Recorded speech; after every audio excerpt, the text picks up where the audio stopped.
Well, speaking of it, 2 big mock drafts came out today. One of the draft goats, Bucky Brooks, with his 2.0. Abdul Carter, number 1. This is Bucky today. Bucky today. Here, I'll pull up his 1.0. Again, this is the third major mock draft in a row where I've seen Abdul Carter going number 1 overall. All right, let me just ask you this, because this has been my point about all of this all along. I'll give you even odds today on Abdul Carter being number 1 in Bucky Brooks' last mock draft. You taking the bet? No. No. All right. Case in point. It's true. It's a good point. Bucky did have Shedeur Sanders first overall in his first mock draft. How long ago was that? This came out on January 29th. This one came out this morning. Okay. It's almost a month in between. Can't just copy and paste the same mock every time. No, but look, I do think there's some legitimate stuff to Carter being first overall, just because he is a safe pick, in the sense that he is a pass rusher, Premium position.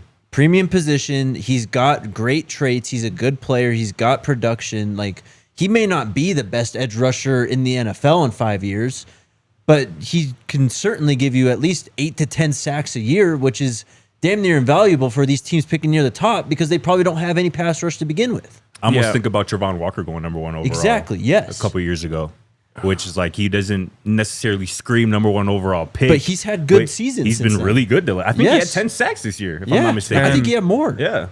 So I could see that potentially being the blueprint. But like I said, Abdul Carter to me is a top 4 player in this draft. Absolutely. It's the 2 quarterbacks. It's Travis and Abdul Carter. So I wouldn't necessarily lose my mind if he went number 1 overall, but I do think it would be a mistake to take him when those other 3 guys are still on the board. Yeah. Trayvon Walker, 3.5 sacks his rookie year, 10 sacks, 23, 10.5 last year. And that's another thing, too. Abdul Carter, it was announced yesterday from his agent, Drew Rosenhaus, that he is not going to participate at the combine because he's still nursing an injury, a shoulder injury that he suffered, I believe, during the playoff that he played through, which is, a feather in his cap that he was still able to play through and still was balling through that shoulder injury. But, that's something that teams are going to have to think about when potentially investing number 1 overall pick capital in somebody who is coming off an injury like that. What a weird draft that was. Top 22? 5, Trayvon Walker, Aiden Hutchinson, Derek Stingley, Sauce Gardner, Kayvon Thibodeau. Yep. All defensive players in the top 5. Yep. And then offensive tackle, wide receiver, offensive Who was tackle. first quarterback in that one? This was the one where That was the Kenny Pickett year. Okay. Well, Malik Willis and that. Malik Willis. So I'll just say this. I get the idea of a safe pick. If you're trying to be safe, you're just like, I just got to get a star. You are absolutely insane not taking Travis Hunter. This is why certain teams constantly pick at the top of the draft, bro. That's true. That's exactly why. Continuing with the mock, Bucky's got Cam Ward going 2nd overall to Cleveland, and then Shedeur Sanders 3rd overall to the Giants. Yeah. I mean, I just said I think Shedeur's going to end up going number 1, but if I had to put money on him landing with the team right now, it would be the Giants. 4th, he's got Will Campbell going to the Patriots, and then 5th, he's got Travis Hunter going to the Jags. It's Trayvon Walker. Yep. How do you feel about Travis Hunter as a Jag? I like it. I don't mind it. It's not my favorite fit, but I can see it working. Yeah, it is one of my favorite fits. Is it? They got a quarterback. They got another really good receiver to go alongside of Travis. And he'd be CB1 immediately. Right, yeah. He'd be happy in Florida. Yep, definitely. Yeah. Yeah, I mean, you would just hope Trevor Lawrence figures it out. And they got an offensive coach too, and I feel like I think he could be a guy who could help Travis kind of navigate playing both ways. Yep. You know what I'm saying? They got a star wide receiver. Right. Scotty, we were having this conversation upstairs. 6 overall. They got Tet McMillan. It's Bucky? Bucky. So Bucky's not low on him. We were talking about it before the show. Ted's been falling in a lot of drafts lately. Like getting to like the low teens, like even the 2021, 22 range. which is odd to me because, again, if you take Travis out of the equation, Ted's very clearly the best receiver in this draft to me. Yeah, easily. I mean, besides Travis. But. My perspective on Terrell McMillan changed so much when we saw him at Big 12 Media Day. Oh, he's ginormous. He was the biggest player there. He was. He looked like an NFL player already. Yes. Yeah. It was like it was like seeing Aiden Hutchinson or something. Yeah. Like we did at the Super Bowl. You're just like, oh my God, that guy's huge. That's how I felt about Ted McMillan.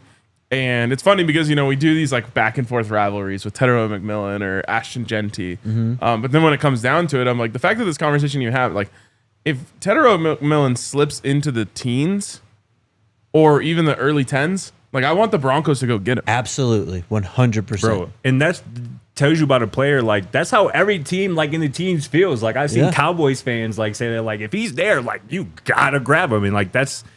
I agree. Like, he is that type of player. Whether he's your wide receiver 1, whether he's your wide receiver 2 in a situation like Dallas to go along CD, like, I feel like he is going to be a demon.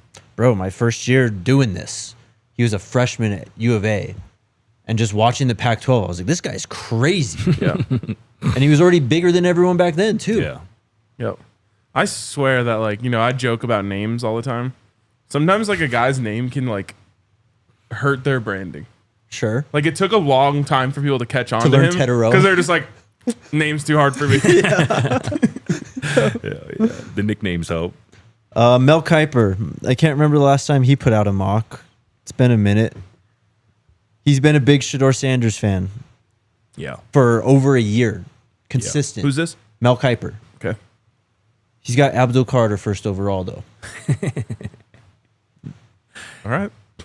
I mean, we still have 2 months to go in this. At this point, like, again, with the consensus with Abdul, like, it's got to be because, like, this is what they're hearing, right? 100%. Absolutely. Like, not even who they think would go there, but, like, this is what they're hearing from NFL teams, like, which is crazy. We're fully in smokescreen season now, though. Also That's true. Also true. The combine really kicks it off. 100%. I don't know why you smokescreen the number 1 overall pick, but maybe you're trying to force someone behind you to do something. Try and get someone to trade up who does want Carter, like, really bad or something. Yeah, totally. Trading up to draft Abdul Carter would be crazy. I'm going to be, like, labeled as an Abdul Carter hater. I don't want to be that. But after the generational comment, if you take Abdul Carter number 1 overall, I have questions. He didn't have 24 tackles for a loss last year. You know how good you'd have to be a generational pass rusher? He had 24 tackles for a loss last year. Do you know how good you would have to be a generational edge guy, I'll say? Think about the edge guys that are in the NFL right now. I mean, the last generational edge guy was probably Myles Garrett. Yeah. I was going to say Von Miller. Do you have to be a generational player to take somebody at 1 and be happy with that decision still? No. Once you said that, yes. Well, yeah, exactly. If you say we're not passing on a generational player and then you take the safe pick. Sure. The GM kind of dug his own grave with that comment. But I think he's kind of helped himself out because I think he said on multiple occasions that he believes there are multiple generational players in this draft. Such an overused term. So, yeah. Second overall, he's got the Cleveland Browns selecting Cam Ward. Third overall, he's got the New York Giants selecting Travis Hunter. Interesting. Where's the nearest fishing hole? I mean, the ocean's not too far. Yeah, definitely got some water out there, some natural water. Fourth overall, Will Campbell to the Patriots. Fifth, Mason Graham to the Jags. Sixth, Ashton Genty to the Raiders. It's absolutely ridiculous. We don't got to go into this right now, but yeah, I'm sorry. Go ahead. Hold on. Raiders draft Ashton Genty. Yeah. Your reaction My as reaction? a Broncos fan. We better draft a defensive lineman in the first round after that. That's my reaction. Okay. My reaction is cool. I just laugh quite a bit. I would laugh if they did that. I'd be very Raider of them. Do something like that. That team just has so many problems. Yes, bro. That I don't know if a running back is changed. I mean, they had Josh Jacobs. Gives him an identity at worst. Yeah. It would be a Pete Carroll pick. I can say that. Yeah. It'd be a Pete Carroll pick. 7, Scotty. The New York Jets select Shedeur Sanders. Played Please explain why you think this is a good fit. I think their head coach is going to be a really good one for a long time. Aaron Glenn, former Detroit Lions defensive coordinator.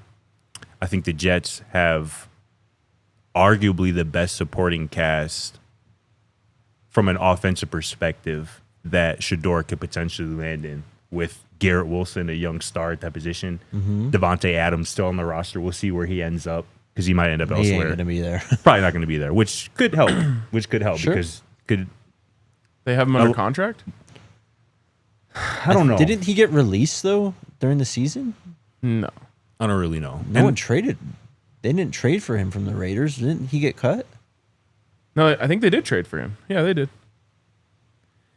Yeah, I think it was a trade. And then obviously Breece Hall, like, is one of the best young running backs in the NFL, and they have a really good defense, and they're going to be coached by one of the best defensive coordinators over the last few years in Aaron Glenn. So I just think it's a doable division as well. You know what I'm saying? Obviously the Bills are probably going to run the division for the next, handful of years, but with 7 teams making the playoffs, in each conference, like that's a division that you can come out of, okay in. So for those reasons, I think it's they also got another running back that they like.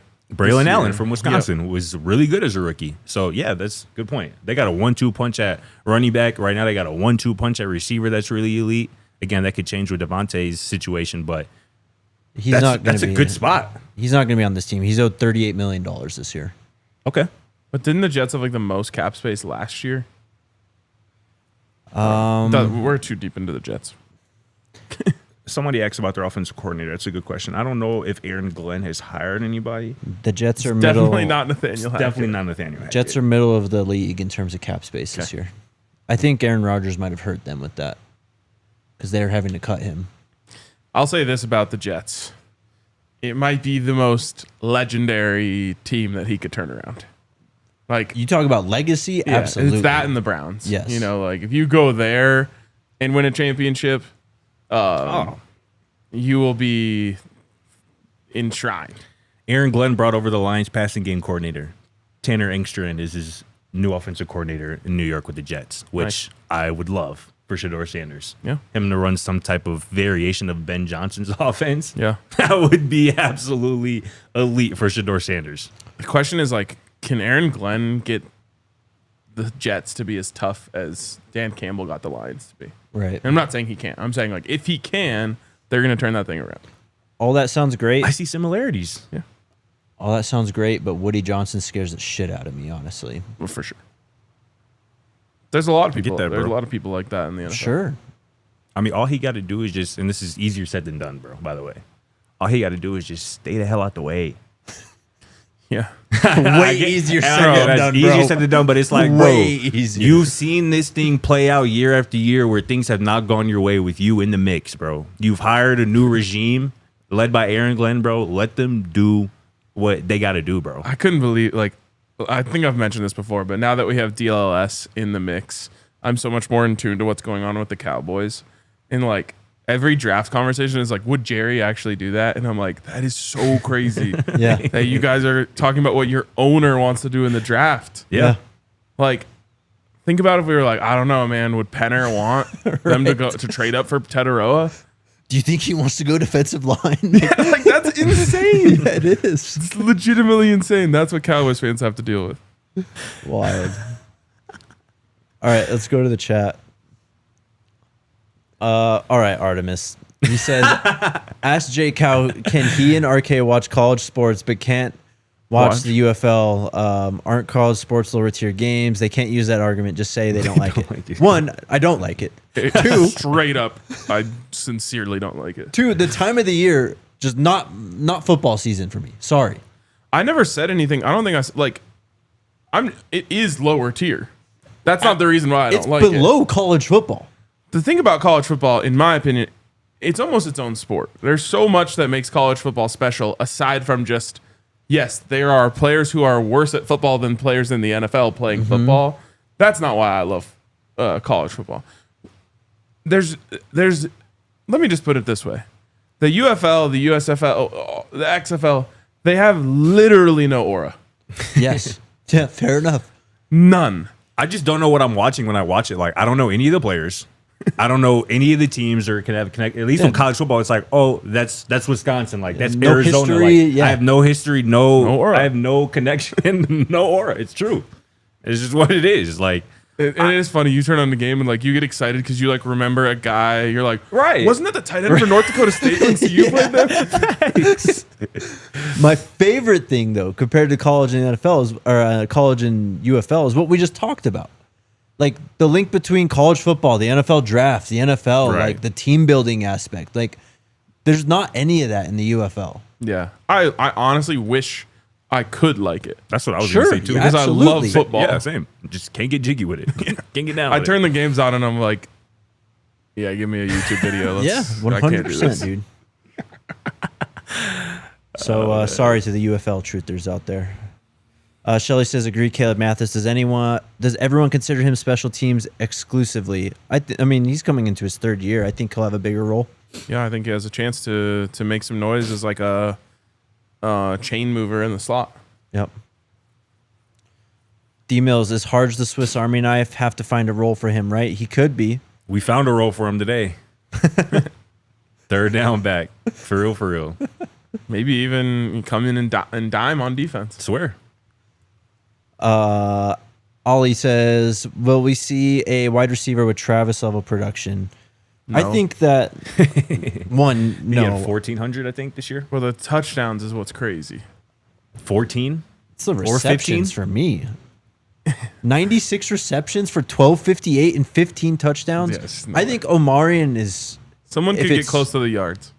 if it's all schemed up right and he's just peppered with targets, I think Omarion could get close to this, but that's like his ceiling almost, is what Travis did last I year. think O can do that, though. Because, I think again, so, we've too. seen him have huge. I mean, Absolutely. we've seen 96 him- catches.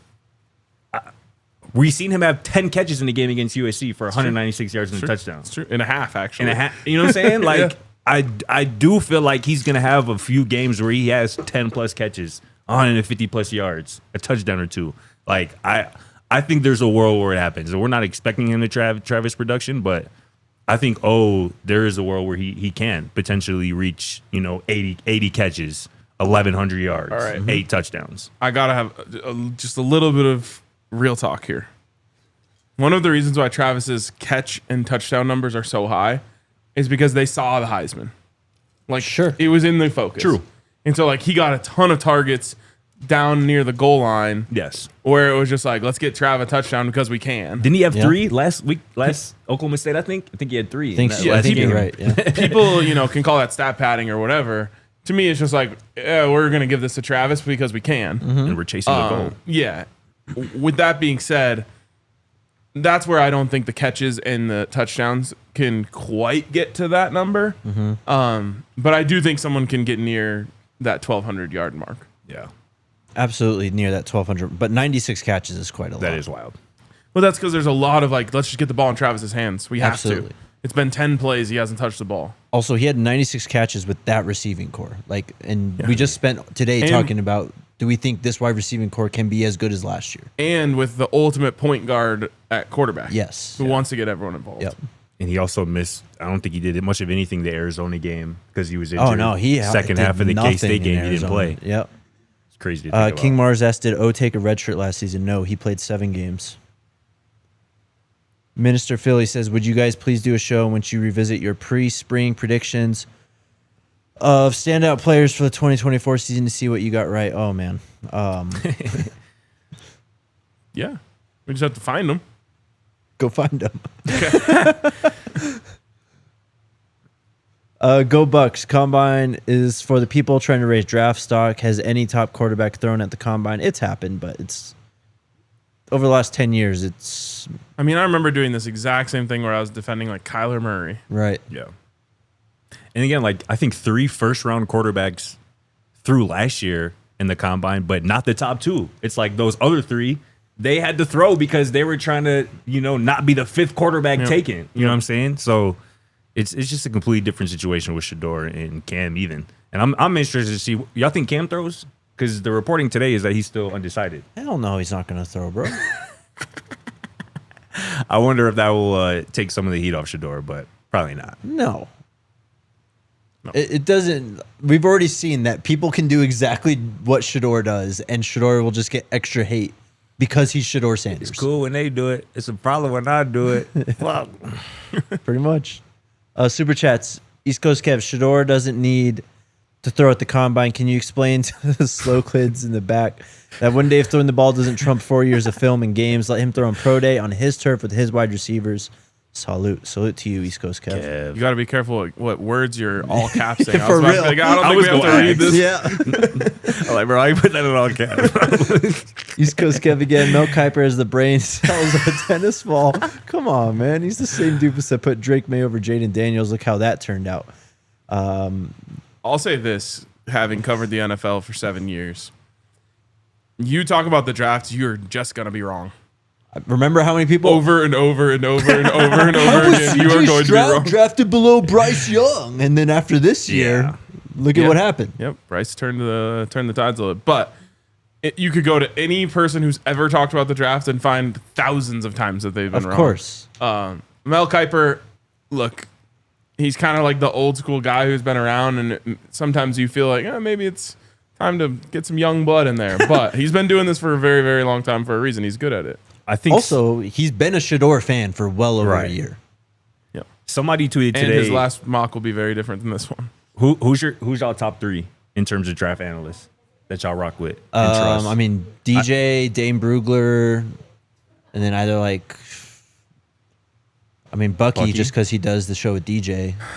I gotta tell you, bro. I've said this before. I can't tell the difference between media members. They're all the same to me. That's like in general or like draft analysts? No, all of them. Oh, okay. Okay. Like Jake will be like, "Did you see what this guy said?" I'm like, "I don't know the difference between him and that guy and that guy and that guy. I don't remember what they said." I'm dead. No, I feel that. Oh my god. Nah, DJ's the best out there, bro. I like him on the draft show. He usually has very good.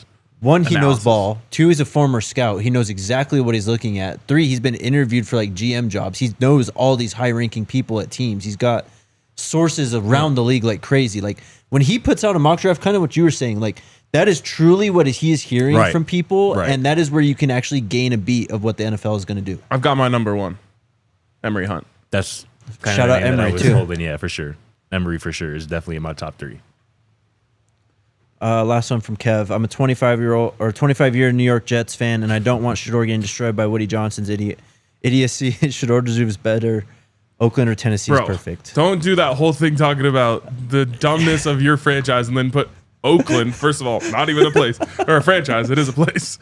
Or Tennessee. Those are two absolute shit shows as well. That's how I feel whenever anybody says anything about the Browns or the Jets, bro. I'm like, okay, what's your alternative, bro? Everybody picking at the top of the draft, bro, has organizational problems. It's why they're drafting at the top of the draft. Yep. It's what it is, bro. It is what it is. You're right. Also, I know if the Jets draft Shedeur, you're going to be jumping off your couch.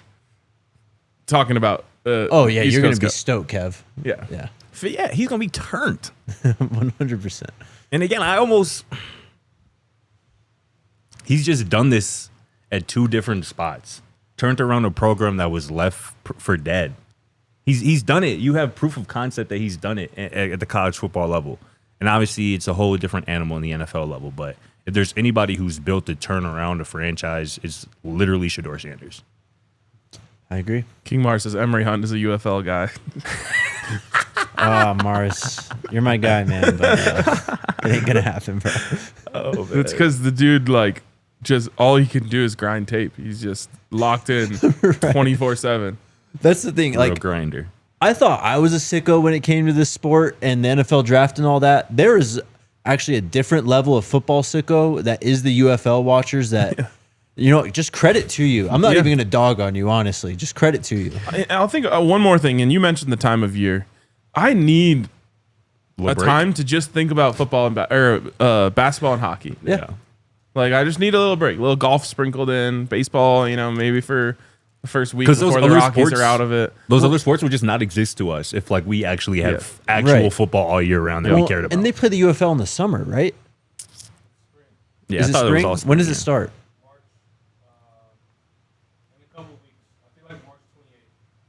Okay, so it goes through the draft then. After the draft, if you played in the UFL, I'd watch. Hell yeah. Go crazy. Nice. that's what's up. If after the draft, I'm like, I'm fine not watching football till June, honestly. Yeah. 'Cause I've watched so much and up and through April. And then the playoffs and NBA and NHL start kicking in. It's like, this is good stuff. Last minute super chat from Terry. I think Tua is selfless by making the scouts come to see you for pro day, so his teammates that didn't get invited to the combine get more shine. That's another great point. Absolutely. Facts. Definitely. Maybe not all. Well, I bet you all 32 teams will be there. Hell yeah. They should be. Hell yeah. All right, we'll be back tomorrow. Real quick, shout out to CU men's basketball for a good fight last night. Well done. I was entertained from start to finish in that game. They've been playing good ball the last 2 weeks probably. And Bangot is BD. He's escalating. Scott Van Pelt called him my guy after the game. No way. Yeah. Okay. Yeah. Okay. Sheesh. Shout out to BD. But yeah, we'll be back tomorrow continuing with our spring position previews. We're talking running game, running backs. See you then. Let's go Buffs. We